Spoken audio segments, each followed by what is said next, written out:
எங்களுக்குள்ளே வாசம் செய்யும் ஆவியானவரே, இந்நாளில் உம் சித்தம் போல் நடத்தி செல்லும் ஐயா. எங்களுக்கு கர்த்தர் நல்லவர். ஆமென். ஹல்லேலூயா. எடுத்துக்கொள்ளுங்கள் எபேசியர் எழுதின நிருபம் 1வது அதிகாரம் 13வது வசனம். எபேசியர் 1:13. நீங்களும் உங்கள் ரட்சிப்பின் சுவிசேஷமாகிய ஆமென் சத்திய வசனத்தை கேட்டு விசுவாசிகள் ஆனபோது வாக்குத்தத்தம் பண்ணப்பட்ட பரிசுத்த ஆவியால் அவருக்குள் முத்திரை போடப்பட்டீர்கள். ஹல்லேலூயா. பரிசுத்த ஆவியாலே நாம் என்ன பண்ணப்பட்டிருக்கிறோம்? முத்திரை போடப்பட்டிருக்கிறோம். ஹல்லேலூயா. ஏசாயா 61:1. சத்தமாக போதும். ஹல்லேலூயா. கர்த்தராகிய தேவனுடைய ஆவியானவர் என் மேல் இருக்கிறார். ஹல்லேலூயா. ஹல்லேலூயா. கரங்களை தட்டி கர்த்தருக்கு நன்றி செலுத்துவோமா? ஹல்லேலூயா. அதைத்தான் இந்த நாள் ஆராதனையில் நாம் பாடினோம், எங்களுக்குள்ளே வாசம் பண்ணுகிற ஆவியானவரே என்று. ஹல்லேலூயா. ஹல்லேலூயா. யோவான் எழுதின சுவிசேஷம் 1வது அதிகாரம் 12-13 வாசிங்க. மாம்ச சித்தத்தினாலாவது புருஷனுடைய சித்தத்தினாலாவது பிறவாமல் தேவனாலேயே பிறந்தவர்கள். ஹல்லேலூயா. நாம் யாராலே பிறந்தவர்கள்? தேவனாலே பிறந்தவர்கள். அவர் நம்மை என்னவென்று அழைக்கிறார்? ஏசாயா தீர்க்கதரிசி புத்தகம் 61வது அதிகாரம் 6வது வசனத்துக்கு நிறைவேற்றிக் கொள்ளுங்கள். ஏசாயா 61:6. நீங்கள் இனி ஆசாரியர்கள் என்று சொல்லப்படுவீர்கள். ஹல்லேலூயா. நீங்கள் கர்த்தருடைய ஆசாரியர் என்று சொல்லப்படுவீர்கள். யாத்திராகமம் 19:6.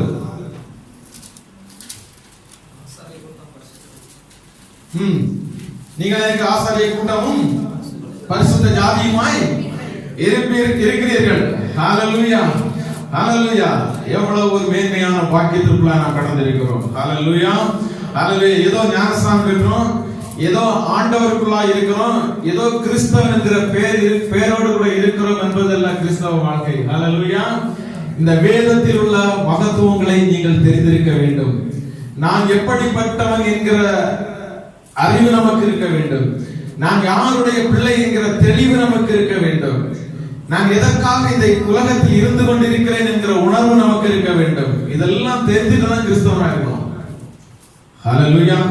ஹல்லேலூயா. ஞானஸ்நானம் ஆண்டவரை ஏற்றுக்கொண்டேன், விசுவாசித்தேன், ஞானஸ்நானம் பெற்றேன், அவரை அறிக்கை பண்ணினேன், அதோடு என்னுடைய வாழ்க்கை முடிந்து போவது அல்ல. ஹல்லேலூயா. அதற்கு பின்பதாய் தான் நம்முடைய வாழ்க்கையே ஸ்டார்ட் ஆகுது. ஹல்லேலூயா. அவரை ஏற்றுக்கொண்டதற்கு பின்பதான் நம்முடைய வாழ்க்கை என்ன பண்ணுது? ஸ்டார்ட் ஆகுது. தேவனாலே பிறந்த பொழுது தான் என்ன பண்றது? புதிய ஒரு வாழ்க்கை என்ன பண்ணுது? ஸ்டார்ட் ஆகுது, துவங்குது. ஒரு புது வாழ்க்கை துவங்குகிறது. அதற்கு முன்பதாக இந்த உலகத்திற்குரிய விருப்பத்தின்படி நாம் நடந்து கொண்டிருந்தோம். எப்படி நடந்து கொண்டிருந்தோம்?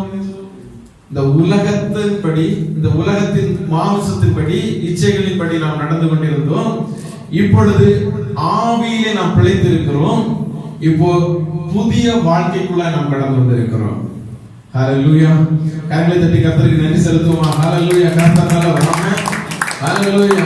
ஹல்லேலூயா. தேவன் நம்மை பார்த்து சொன்ன ஒரு காரியம், நீங்கள் எனக்கு என்னதான் இருக்கிறீர்கள்? ஆசாரியர்களாக இருக்கிறீர்கள். ஹல்லேலூயா.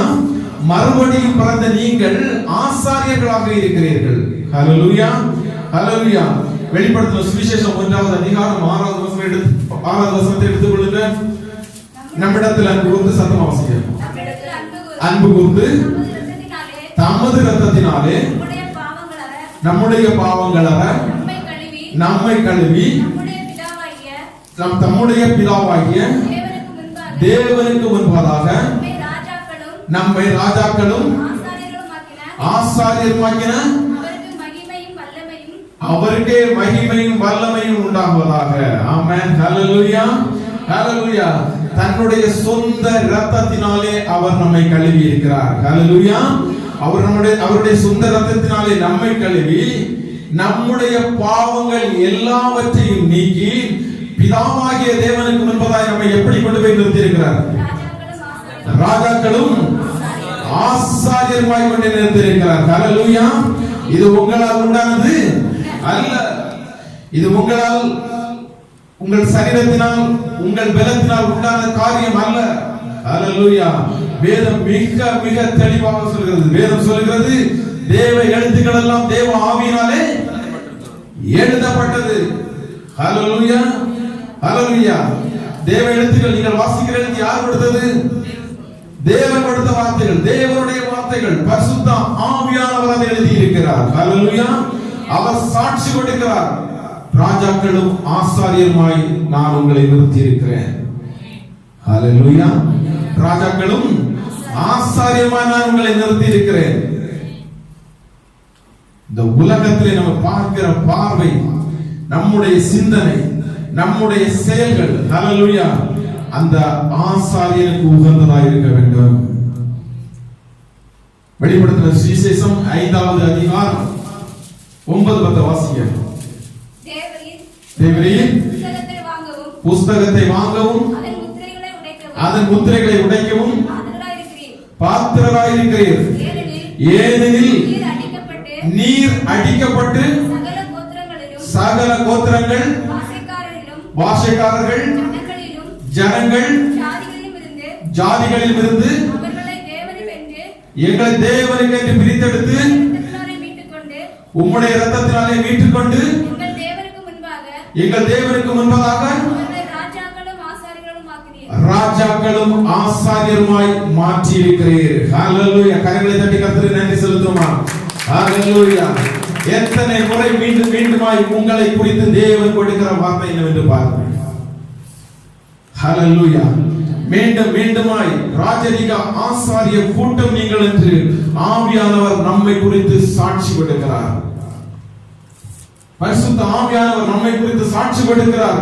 நீங்கள் ஆசாரியர்கள், பரிசுத்த ஜாதி, ஹalleluya, அவருக்கு சொந்த ஜனம், அவருக்காய் பிரிக்கப்பட்டவர்கள், கோத்திரத்திலிருந்து பிரிக்கப்பட்டவர்கள், ஜாதியிலிருந்து பிரிக்கப்பட்டவர்கள், ஜனத்திலிருந்து பிரிக்கப்பட்டவர்கள். ஹalleluya. உங்களை வேறு பிரித்து அவருடைய ராஜ்யத்திற்கு அவர் முன்குறித்து அவர் தனக்கென்று வைத்திருக்கிறார். ஹalleluya. நீங்கள் அவருடைய பிள்ளைகளாய் இருந்து கொண்டிருக்கிறீர்கள். ஹalleluya. அதுதான் அவர் அழுத்தமாக சொல்கிறார். நீங்கள் இனி எனக்கு நீங்கள் ஆசாரியர்கள் என்று அழைக்கப்படுவீர்கள். ஹalleluya.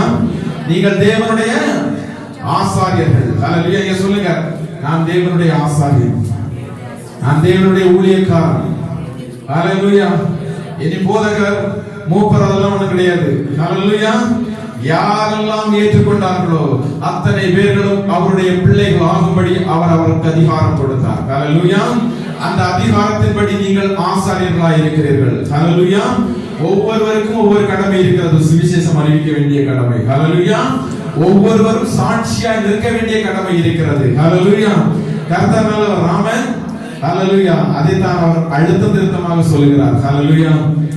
என்னுடைய நாமத்தில் நீ விசுவாசித்தியா, என்னை ஏற்றுக்கொண்டியா, ஹalleluya, நீ என்னுடைய பிள்ளை, நீ என்னுடைய ஆசாரியன். ஹalleluya, ஹalleluya. இந்த நாளிலே தேவன் உங்களுக்கு ஒரு காரியத்தை சொல்ல விரும்புகிறார். ஹalleluya. எடுத்தவர்கள் வாசிங்க. மல்கியாவின் புஸ்தகம் 2வது அதிகாரம் 1வது வசனம். இப்போதும் ஆசாரியர்களே, இந்த கட்டளை உங்களுக்குரியது. ஆமென். ஹalleluya. ஆண்டவர் உங்களுக்கு ஒரு கட்டளையை கொடுக்கிறார்.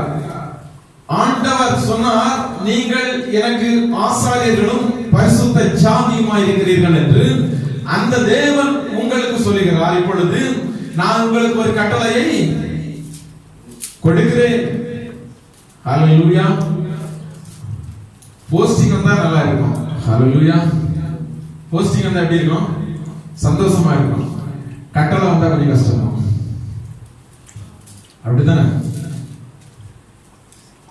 கம்பெனில சம்பள உயர்வு கொடுத்துட்டாங்க அப்படின்னா ரொம்ப சந்தோஷமா இருக்கும். வேலை செய்யணும்னா கஷ்டமா இருக்கு. ஹalleluya. அப்போ எனக்கு சம்பளம் வேணும், ஆனா அந்த வேலையை நான் என்ன செய்யக்கூடாது, அந்த நேரத்துல செய்யக்கூடாது. அப்ப அந்த வேலை செய்யறதுக்கு தானே உங்களை ஓட்டை நிப்பாட்டி இருக்காங்க. ஹalleluya, ஹalleluya. வேதம் மிக தெளிவாக சொல்கிறது, யார் உன்னலாகாது?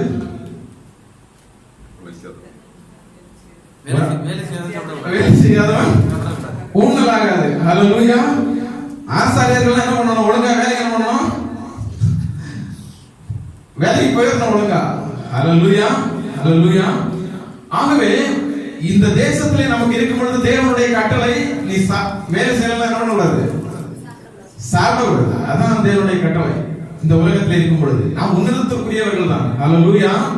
ஆனா இந்த உலகத்திலே செய்ய வேண்டிய காரியங்களை நம்ம என்ன பண்ணணும்? செய்துதான் ஆக வேண்டும். ஹல்லேலூயா. ஆகவே உங்களை ஆசாரியராய் நிறுத்தின தேவன், ஹல்லேலூயா, தன்னுடைய சொந்த இரத்தத்தினாலே நம்முடைய பாவங்களை கழுவி தம்முடைய தேவனுக்கு முன்பதாக ராஜாக்களும் ஆசாரியருமாய் நிறுத்தின தேவன் உங்களை பார்த்து சொல்லுகிறார், ஆசாரியர்களே, உங்களுக்கு நான் ஒரு கட்டளையை கொடுக்கிறேன்.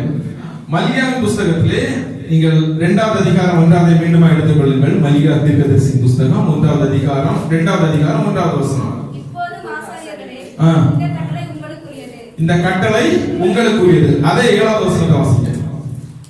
ஆசாரியருடைய உதடுகள் இனிமே காக்க வேண்டும்.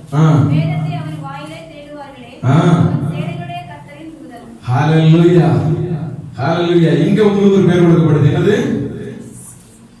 சேனைகளுடைய கர்த்தருடைய தூதன் நீங்கள். ஹல்லேலூயா. பாருங்க, தேவன் எந்தெந்த ஸ்தானத்துல எல்லாம் நம்மளை கொண்டு வந்து நிறுத்துறார் பாருங்க. கிறிஸ்தவர்களுடைய ஸ்தானம் என்னன்னு பாருங்க. இதெல்லாம் நமக்கு வேதத்துல தெரியல. நம்ம வேதத்தை படிச்சாதானே தெரியும், வாசித்தாதானே தெரியும். தகப்பன் நம்ம எந்த ஸ்தானத்திலே கொண்டு வந்து நிறுத்தி இருக்கிறாங்க பாருங்க. ஹல்லேலூயா. ஆசாரியர்களே, உங்களுக்கு ஒரு கட்டளையை நான் என்ன பண்றேன்?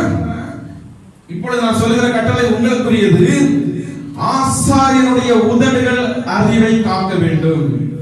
நம்முடைய உதடுகள் என்ன பண்ணணுமா? அறிவை காக்க வேண்டும்.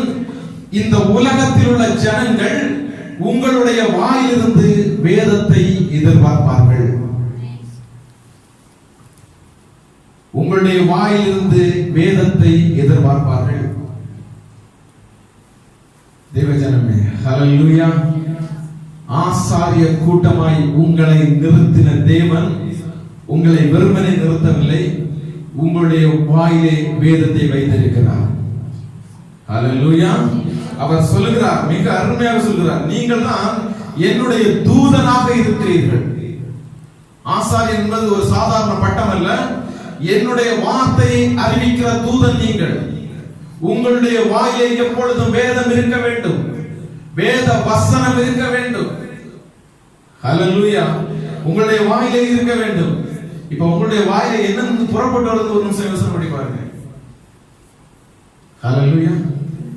ஆசாரியர்களுடைய உதடுகள் அறிவை காக்க வேண்டிய உதடுகள். அந்த உதடுகள் எவைகளை இந்த நாட்களில் பேசிக் கொண்டிருக்கிறது?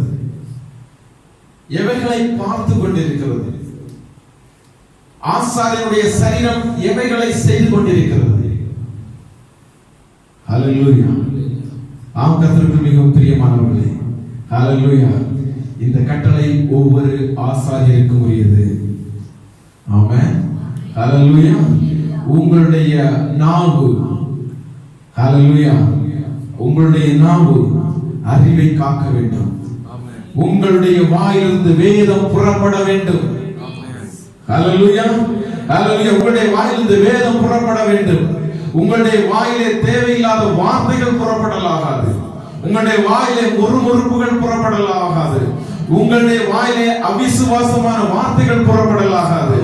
ஹல்லேலூயா. தேவன் கொடுக்கிற கட்டளை, உங்களுடைய வாயிலிருந்து வேதம் மாத்திரம் புறப்பட்டா போதும். ஏனென்றால் நீங்கள் தேவனுடைய தூதர்களாய் இருந்து கொண்டிருக்கிறீர்கள். ஹல்லேலூயா. தூதனாய் இருந்து கொண்டிருக்கிறீர்கள். ஹல்லேலூயா. அவர் பார்த்து சொல்லுமா, என்னை நீ தூதனாய் நிறுத்தினதற்காக நன்றின்னு சொல்லுமா? ஹல்லேலூயா, ஹல்லேலூயா. நன்றின்னு சொல்லுமா? ஹல்லேலூயா. அவருடைய வார்த்தையை அறிவிக்கிற தூதனாய் அவர் உங்களை முன்குறித்திருக்கிறார். ஹல்லேலூயா. இந்த உலகத்திலே என்னமோ பிறந்து வாழ்ந்து இயேசுவை ஏற்றுக்கொண்டு நாம் மரித்து போவதற்காக அல்ல. ஹல்லேலூயா. அந்த ஆசாரியத்துவத்தின் முக்கியத்துவத்தை அறிவிக்கிறார். ஹல்லேலூயா. உங்களுடைய உதடுகள் அறிவை காக்க வேண்டும். நீங்கள் பேசுகிற வார்த்தைகள் மற்றவர்களுக்கு பிரயோஜனம் உள்ளதாக இருக்க வேண்டும்.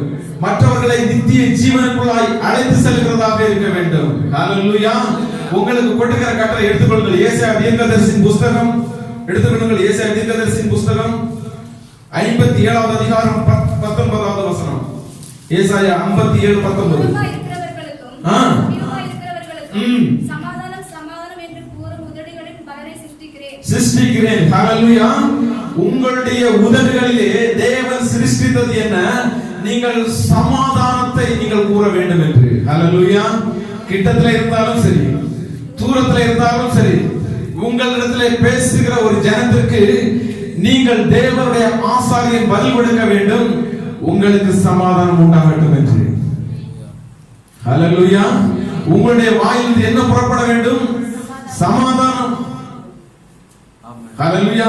ஆண்டவராகிய இயேசு கிறிஸ்து தன்னுடைய தூதரை, தன்னுடைய சீடர்களை அனுப்பும் பொழுது ஹalleluya, ஒரு பட்டணத்திற்குள்ளாய் சென்று நீங்கள் அந்த பட்டணத்துக்கு என்ன சொல்லுங்க? வீட்டுக்குள்ளாய் சென்று சமாதானம் சொல்லுங்கள்.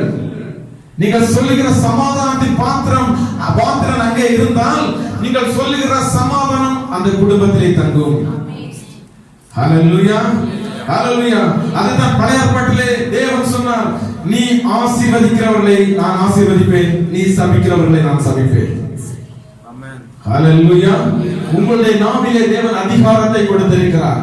நீங்கள் ஒரு வீட்டிற்குள்ளாய் ஒரு சகோதரனோடு ஒரு சகோதரியோடு பேசும் பொழுது தேவன் உங்களுடைய வாயிலை கொடுத்த வார்த்தை சமாதானத்தின் வார்த்தை. உங்களுடைய வாயிலிருந்து அந்த வார்த்தை புறப்பட வேண்டும். ஹalleluya. ஆசாரியர்களே, உங்களுக்கு ஒரு கட்டளை இடுகிறேன், உங்களுடைய வாயிலே அறிவுங்கிற அந்த ஆயுதம் இருக்க வேண்டும். ஒருவன் ஞானத்திலே குறைவுள்ளவனாய் இருந்தால் கடிந்து கொள்ளாதவரும் எல்லாருக்கும் சம்பூர்ணமாய் கொடுக்கிறவருமாய் தேவனிடத்திலே கேட்டு பெற்றுக்கொள்ள கடவான் என்று வேதம் சொல்லுகிறது. ஆசாரியனுடைய உதடுகள் அறிவை காக்க வேண்டும். நம்முடைய உதடுகள் அறிவை காக்க வேண்டும். ஆவியானவர் இந்த நாளிலே உங்களிடத்தை சொல்லுகிறார். ஹalleluya. நான் உங்களுடைய உதடுகளை என்னவென்று சிருஷ்டித்தேன் என்று சொல்கிறார்? சமாதானம். எத்தனை பேர் உங்களிடத்தில் பேசுகிறவர்களிடத்தில் நீங்கள் சொல்லுகிறீர்கள் சமாதானம் என்று? ஹalleluya.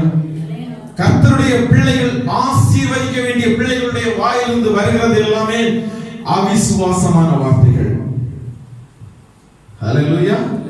அவிசுவாசமான வார்த்தைகள். புறஜாதி எதை குறித்து புலம்புகிறானோ அதே புலம்பல் தான் ஆசாரியர்களாகிய நம்முடைய உதடிலிருந்து புலம்பப்படுகிறது. ஹalleluya. அவன் புலம்பிக் கொண்டிருக்கிறான், என்னுடைய எதிர்காலத்தை குறித்து நான் என்ன செய்வேன் என்று புலம்பிக் கொண்டிருக்கிறான். ஹalleluya. கர்த்தர் அவருடைய இரத்தத்தினாலே கழுவப்பட்ட ஆசாரியர்களாய் மாற்றி இருக்கிற பிள்ளைகளுடைய உதடுகளும் அதே தான் சொல்கிறது. என்ன வித்தியாசம்? ஹalleluya. ஆவியானவர் சொல்லுகிற காரியம், உங்களுடைய உதடுகள் அறிவை காக்க வேண்டும். உங்களுடைய வாயிலே உதடுகள், நீங்கள் பேசுகிற வார்த்தைகள் சமாதானத்தின் வார்த்தைகளாக இருக்க வேண்டும். ஆண்டவராகிய இயேசு கிறிஸ்து பிறந்த உடனாக தேவதூதர்கள் முதலாவது வந்து சொன்ன காரியமே சமாதானம். உங்களுக்கு சமாதானம் உண்டாவதாக. ஹalleluya. உயிர்த்தெழுந்த உடனாக தேவன் முதலாவது ஆண்டவராகிய இயேசு கிறிஸ்து சொன்ன வார்த்தை உங்களுக்கு சமாதானம், பயப்படாதீர்கள். ஹalleluya.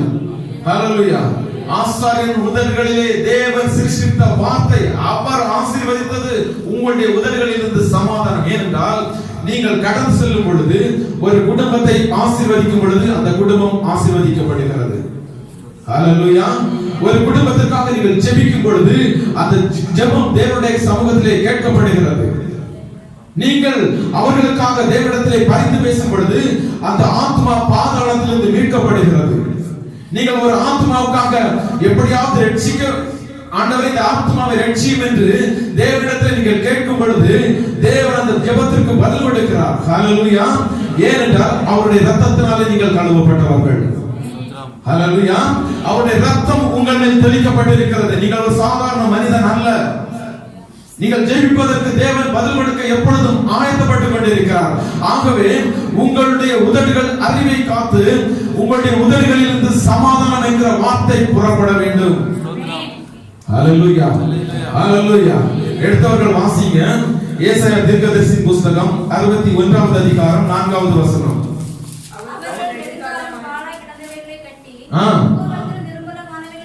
எடுப்பித்து அவ்வளவுதானா? ஹalleluya. அவர்கள் நெடுங்காலமாய் பாழாய் கிடந்தவர்களை கட்டி எழுப்புவார்கள். ஹalleluya. நீங்கள் என்ன பண்ணுவீர்கள்? நெடுங்காலமாய் பாழாய் கிடக்கிற குடும்பங்களை, நெடுங்காலமாய் பாவத்திற்குள்ளாய் இருக்கிற ஆத்துமாக்களை நீங்கள் கட்டி எழுப்புவீர்கள். ஹalleluya. ஹalleluya. கர்த்தருடைய தேவனுடைய ஆவியானவர் என் மேல் இருக்கிறார். ஹalleluya. கர்த்தராகிய தேவனுடைய ஆவியானவர் என் மேல் இருக்கிறார். ஹalleluya. உங்கள் மேல் இருக்கிறார். ஹalleluya. எனக்குள்ளாய் வாசம் பண்ணி கொண்டிருக்கிறார். ஹalleluya. அப்படி என்றால் நீங்கள் என்ன பண்ணுவீர்கள்? நெடுங்காலமாய் பாழாய் கிடக்கிறவர்களை நீங்கள் கட்டி எழுப்புவீர்கள். அதற்காகத்தான் ஆவியானவர் உங்களுக்குள்ளே வாசம் பண்ணி கொண்டிருக்கிறார். ஹalleluya.